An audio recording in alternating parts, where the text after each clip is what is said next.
अस्सलाम वालेकुम प्यारे बच्चों, आज मैं आपको बताऊंगी हर्फ बे के बारे में।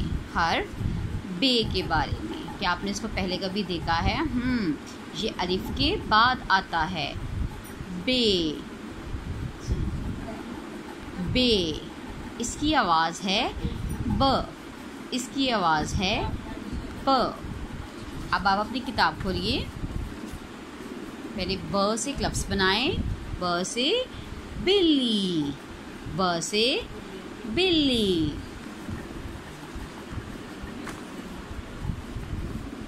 ब बे इसकी आवाज़ है ब।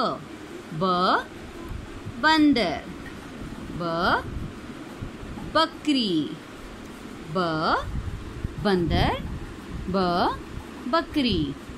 ब बत्तख, ब बत्तख।